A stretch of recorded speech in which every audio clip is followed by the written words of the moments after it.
one of the great obstacles, I think, to success is remaining on a course that's no longer succeeding for you. There's an expression which is the momentum of mediocrity, that in a failed relationship, for example, and we've all been in failed relationships at one time or another in our lives, we tend to stay with it because it's the known, and we feel more comfortable with the known than the terror of the unknown. When we're working on a project, the project may not obviously ever going to come to fruition. Our inclination is to stick with it. And again, the virtues that we're told to identify with, to stick with something, to maintain, keep going. Sometimes the best thing you can do is abandon something that isn't giving you an individual award. Now, that doesn't mean you should give up working in film, for example, because you're not always going to be paid for jobs. You're not always going to be succeeding.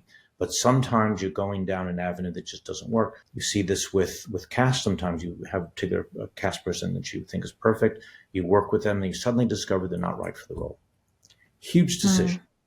Do you then say, I'm going to let this actor go and bring someone else? Creates huge disruption.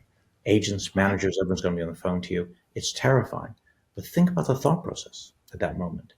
The right thing to do is to recast.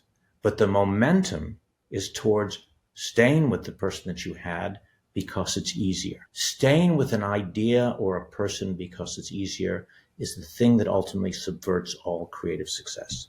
And it's a very difficult thing to overcome. Going back to what I was saying before about embracing the chaos, to say the known is linear and predetermined. Therefore, we're comfortable with it.